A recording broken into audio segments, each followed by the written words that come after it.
Following the death of his elderly neighbour at a caravan park in Adelaide South. An aspiring nurse found dead inside her family. A 39-year-old man has been charged with three murder. We begin with a horrific knife attack. Adelaide's inner east after 65. A man has been arrested over the alleged murder of another man at a park in Adelaide's north. Abby Smith. So we're entering West Terrace Cemetery, row 1 by the looks, street 1, and we'll go and try and find Florence's last resting place. So we're heading towards path 19, and then it says east, west, west, and second site 17. So see if we can find that. So we're in path 19 east, and west is on that side, so we'll go down here and see if we can find the place. You get lost in here easily.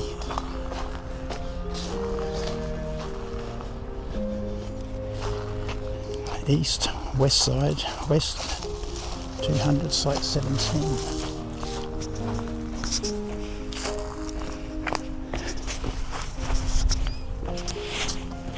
And she won't have any marking on her grave, but it's still very hard to find. So it's not far in from the pathway, but it's very confusing if you don't know where you're going. But from previous photos, this vacant block part here is where Florence was buried in 1904. Probably would have had a wooden cross, which is long gone. Florence Eugenia Lovell was born on the 1st of June 1882 at Crayford, South Australia. Her parents were Philip, 36, and Miriam, 35.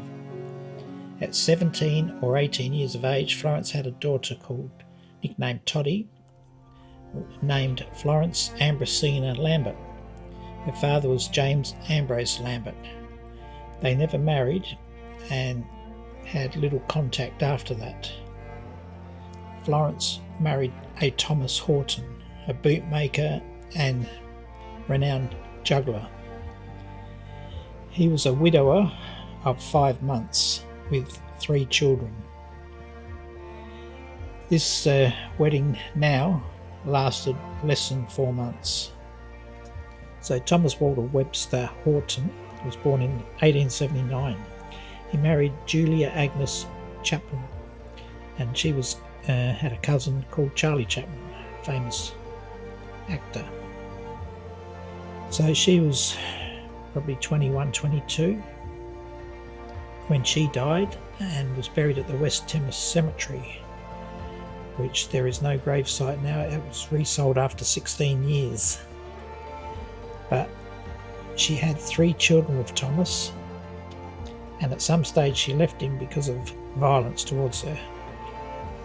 So during this time, Thomas went to England for some months and returned 2 days after her death. He went over there to further his juggling career, which didn't happen.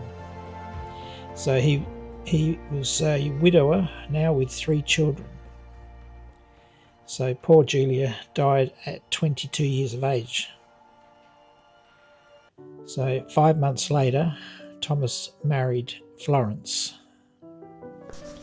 So this short marriage was filled with a lot of violence. She would be beaten up at around midnight till she was knocked unconscious. She would be threatened to be thrown in the Torrens River and say she did it herself. She was threatened to be shot, and he would put a gun in her hand and say she did it herself. She had many bruises and left him 1 or 2 times and went back, and then the final time she left him for 2 weeks until their next encounter. So a very, very bitter life she had with him. And he was supposedly a bad stutterer. He fell out of a tree 13 feet when he was a boy, and his mother thinks that's to blame for his violence, but he never really felt sorry for anything he did. His father was 80 years old and died in the lunatic asylum. His mother spent a few days in the lunatic asylum, and apart from that, he looked quite normal. But inside the doors of their home, he was a nightmare. So this is on the day of the shooting. So they're all meeting at Nellie's house, number 1. Bella lived at number 2. So they travelled up through the streets, went through the Central Market but did not stop, continued up to King William Street, and then they were on to Rundle Street. Now if you continue along Rundle Street right to Kent Town, that's where Florence actually lived. And if you look down the bottom left corner, you can see number 5, which is the cemetery where Florence would be in the next few days. So about a 15-minute walk from the cemetery along Gilbert Street is O'Halloran Street, and Nellie Linnett, one of Florence's girlfriends, came from there, walked up this street and round the corner on 49 Gilbert Street to her friend Bella Smith's place. So you can see the path from down there to Gilbert Street, and it's all been redeveloped down that end, so her house is no longer in existence, same as Bella Smith's house, which is around the corner here on number 49. See if we can find 49. It's more like one of these places.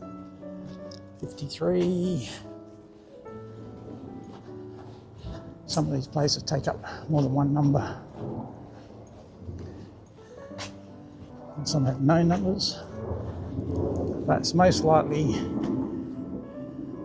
around there. So not far from Bella's place, at the end of this street is where the cemetery is, and little would she have known, within a few days or week, she would be interned in there. Just going out for a night of fun. Saturday night was a big night for the city people around here. It was their go-to night. They all dressed up, walked up and down the mall. That was their highlight of the week.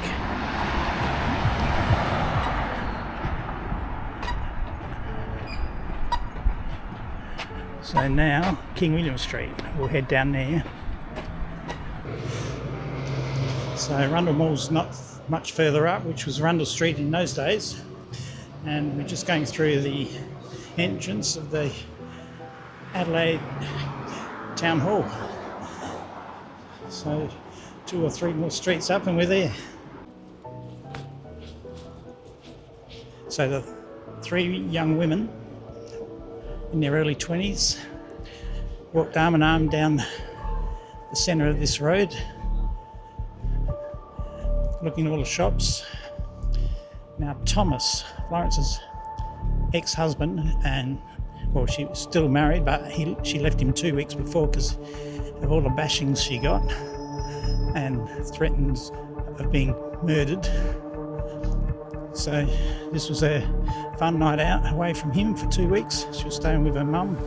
She had a 3-year-old daughter, and just enjoying the streets. The streets were busy, full of shops open. John Martin's was here then,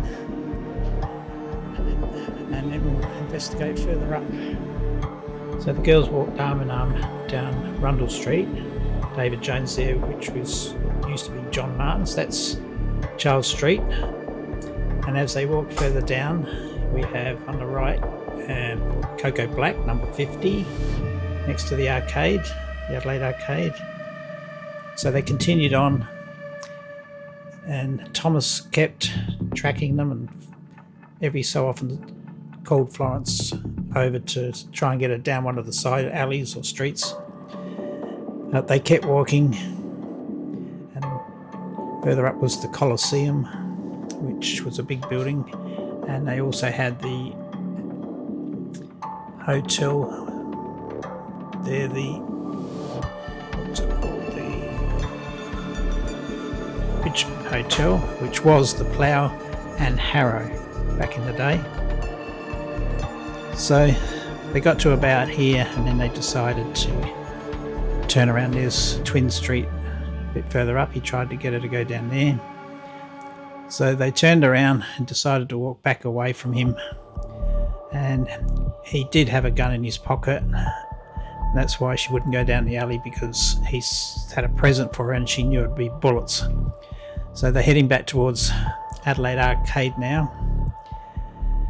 And the street would have been only gaslit those days. There was not much electricity around. And she was heading, just got past the Adelaide Arcade, supposedly. There's a few variations of this. Some say right there it happened, but probably near that shop window back there with eggs on it, back that area here in the middle of the road. She was shot 3 times in the back. She staggered towards the footpath on the left there and yelled out, "My God," once she was shot. And the adrenaline took her to the footpath, where she collapsed and probably died. They carried her into the Solomon's tobacco shop, which is Cocoa Black shop, which she was later pronounced dead in. But from the 3 bullet wounds, two in the right lung, 1 in the heart, she would have been dead on the footpath. So that's the shop. A lot different now. It's a chocolate shop now. But there's so many conflicting stories about it. So if we look at this shot of above Rundle Mall, Rundle Street in the old days, on the right is the Black Arrow, and you follow that along. That's the path the girls walked arm in arm, and Thomas somewhere in the background following them. They got to somewhere near the arcade, just past it. There's variations of where this actually happened, but very close to the entrance, where she was shot 3 times in the back, 2 in the right lung, 1 in the heart, where she yelled out, "My God." And with that, the girls all let go, and she staggered across to the footpath, where she collapsed and died. She was carried into the Cocoa Black shop, which is Solomon's tobacco shop, and later pronounced dead. Well, Thomas from there ran to the right up the escape route and up Charles Street towards North Terrace, where he was not captured. They lost him on North Terrace. He was later thought to have committed suicide, and they drained the Torrens River looking for his body, but never found anything. So this is the type of short-nosed revolver going around at the time, which there were cheap versions, Spanish versions, and he got hold of one of these on that Saturday with 100 rounds of ammunition. When he was found with the gun, it had 5 in the chamber, so it was a 5-shot revolver, 3 of which he used on Florence. So Thomas was on the loose. He was seen in a few places, Botanic Gardens and other places. He went to visit, I think, his sister or sister-in-law near the Alberton Hotel, but then took off into the hills, which was where he was found. So he was arrested and found with the revolver fully loaded, milk bottle and some biscuits, and post-mortem showed the body was quite healthy apart from a private disease which was rampant at the time. So he was remanded in custody to go to trial, of which he was found guilty of murder. They tried to say he was insane, but nobody would go with that. So he wrote a couple of letters to his mother, even though he couldn't write. I'd say the preacher or minister wrote these for him, saying that he was sorry what he did, but not sure. He did try to escape before that, a short-lived little thing on the roof, but that didn't last long. So he was taken to the gallows, 8 a.m, and noose was round his head. He went there quite comfortably, as if nothing was happening, and that was his end.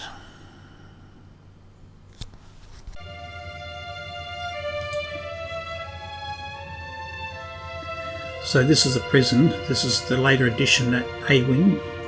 That whole T section is a new addition, but it was built around 10 years before Thomas was hung there. And as you can see from the map of the actual prison, it was added on later, and that's the hanging site, second floor, facing out to the parklands, I think it does.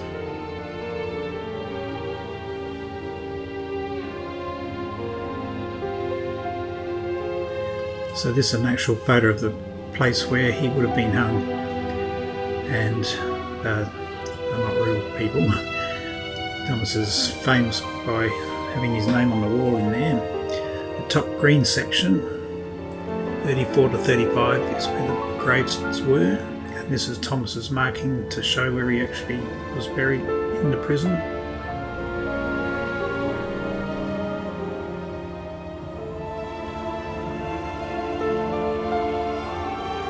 So this is Julia. Julia was Thomas's first wife.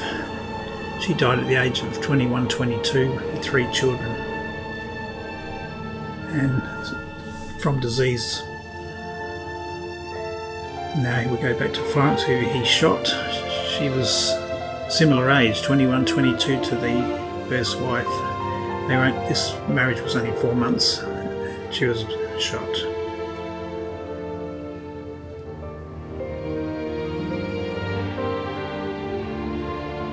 Next we have Miriam, who is Florence's mother, and she looked after Florence's daughter once the murder happened. And she's buried with her husband. Well, her husband's not buried there, but her 2 sons are with her. And this is her family. Like, she had 9 children. Florence was probably the 6th one. I think Philip died in Wallaroo, so he may have been working out, so he's not buried there. And Miriam and her 2 sons.